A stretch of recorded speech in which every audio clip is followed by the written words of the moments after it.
छत्रपती शिवाजी महाराज की जय। जय भवानी। जय शिवाजी। एक मराठा, लाख मराठा, एक मराठा, लाख मराठा। आज वरवड या ठिकाणी दौंड शहर व दौंड तालुका सकल मराठा समाजाच्या वतीनं बैठक आयोजित करण्यात आली होती। आज दौंड शहर आणि दौंड तालुक्यातून या बैठकीसाठी बहुसंख्येने मराठा समाज उपस्थित राहिला। मी सर्व समाज बांधवांच्या मनापासून आभार मानतो आणि येणाऱ्या 20 तारखेला महाराष्ट्र राज्याच्या विधानसभेच्या निवडणुकीच्या संदर्भामध्ये जे कोणी पक्षाचे उमेदवार या ठिकाणी उपस्थित असतील, उभे राहिले असतील, त्या कोणत्याही उमेदवाराला मराठा समाजाच्या वतीनं कुठल्याही प्रकारचा पाठिंबा देण्यात आलेला नाही। त्याचप्रमाणे ज्या पदाधिकारी मराठा समाजाचे जे कार्यकर्ते असतील, पदाधिकारी असतील, त्यांना जर एखाद्या उमेदवाराचं जर काम करावायचं असेल तर त्यांनी वैयक्तिकरित्या त्याच्या पाठीशी कुठलाही समाज उभा आहे असं गृहीत धरलं जाऊ नये। जरी उद्या जरी एखादा पदाधिकारी एखाद्या उमेदवाराच्या व्यासपीठावर जर गेला तर त्याचा वैयक्तिक पाठिंबा आहे असं गृहीत धरलं जाईल। या बैठकीमध्ये सर्वांनी एक मताने एक विचारानं त्याप्रमाणे मराठा समाजाचे संघर्ष योद्धा मनोज जरांगे पाटील यांनी जाहीर केले आहे की ज्यांनी त्यांनी आपापल्या परीने काम करावायचं आहे।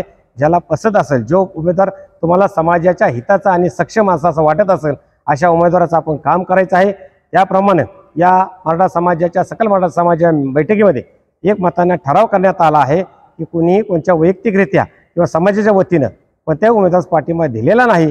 ज्या कोणी कार्यकर्त्याला किंवा पदाधिकाऱ्याला एखाद्या उमेदवाराचं काम करायचं असेल तर ते काम त्याने वैयक्तिकरित्या करावायचं ठरले आहे। जरी कोणी उद्या मंचावर गेलं तर त्याच्या पाठीशी समाज आहे असं आपण कुठल्याही प्रकारचं गृहीत धरू नये। तो त्याचा वैयक्तिक पाठिंबा आहे असं समाजाच्या वतीनं या ठिकाणी जाहीर करतो। आज या ठिकाणी दौंड शहर आणि तालुक्यातील गरजवंत मराठ्यांचा जो मेळावा या ठिकाणी बोलवलेला होता, या मेळाव्यामध्ये समाजामध्ये एक तळमळीनं काम करणारा जो तरुण वर्ग असेल, ज्येष्ठ मंडळी समाजामध्ये काम करणारे असतील, एकत्र आलेत, आपापले विचार त्यांनी मांडले। आणि या ठिकाणी मराठा समाजाने जो एक विचाराने निर्णय घेतला आहे की या समाजाला जे योग्य वाटेल त्याने या तालुक्यामध्ये निर्णय घ्यावा। हा समाजाने जो निर्णय केलेला आहे, या निर्णयाशी समाज म्हणून मी समाजाबरोबर आहे। समाजाव्यतिरिक्त या ठिकाणी मी वेगळी कुठली भूमिका मांडली नाही, मांडणार नाही आणि घेणार नाही। मी समाजाबरोबर राहून समाजाने जो निर्णय घेतलाय तो माझ्यासारख्या छोट्या कार्यकर्त्यालाच, मराठा सेवकाला मान्य आहे आणि तो तालुक्यातील सर्व समाजाने याच निर्णयाप्रमाणे त्याला प्रत्येकाला स्वतःचा योग्य निर्णय घ्यायचा अधिकार स्वतः मनोजदादा जरांगे पाटलांनी दिला आहे। आणि त्याचा सगळ्यांनी विचार करून समाजाने ज्याला जो योग्य वाटेल त्या पद्धतीचं या निवडणुकीमध्ये त्यांनी काम करावं। समाजाचं कुठल्याही प्रकारचं त्याच्यावरती बंधन राहणार नाही असा या समाजाच्या बैठकीमध्ये निर्णय झालेला आहे। आणि एक समाजाचा घटक, समाजाचा एक सेवक म्हणून या ठिकाणी समाजाच्या वतीनं समाजाला मी विनंती करत आहे की आपण योग्य प्रकारे निवडणुकीमध्ये सहभाग घेऊन या तालुक्याला दिशा देणारा, व्हिजन देणारा जो योग्य उमेदवार वाटतो त्याच्या पाठीशी उभा राहावं अशी मी समाजाला विनंती करतो। जय शिवराय। आज सकल मराठा समाज दौंड शहर आणि तालुक्याच्या वतीनं येणाऱ्या विधानसभेमध्ये आपली भूमिका काय असायला पाहिजे यासाठी विचारमंथनाची बैठक वरवंड येथे यशराज लॉन्स या ठिकाणी पार पडली। या ठिकाणी तळागाळात काम करणारा, राहणारा खरा मराठा समाज ज्याच्याकडे बघितलं जातं आणि म्हटलं जातं, हा समाज या ठिकाणी उपस्थित होता। आणि या सर्वांच्या समक्ष आज या येणाऱ्या विधानसभेमध्ये काय करायचं याबाबत बऱ्याच विचारमंथन झालं।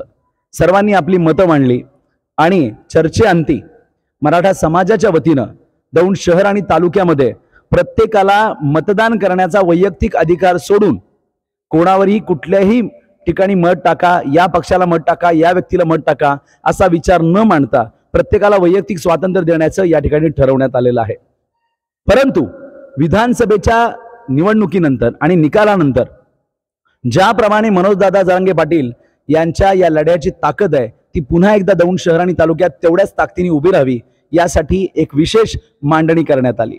त्यानुसार निवडणुकीच्या निकालानंतर संपूर्ण शहर आणि दौंड तालुका यांची पुन्हा एकदा एक बैठक घेण्यात येईल आणि त्याच्या माध्यमातून पुन्हा एकदा सर्व समाज जो आता पक्षीय राजकारण किंवा नेत्यांच्या प्रेमापोटी विभागला गेलाय तो पुन्हा एकदा एकत्र बसून मराठा समाजाची ताकद पुन्हा त्याच ताकदीने उभा करण्याचा प्रयत्न आणि विश्वास आज या ठिकाणी सर्वच मान्यवर मंडळींनी उपस्थित केलाय आणि तोच विचार आजच्या या बैठकीचा खरा विचार समोर आलेला आहे।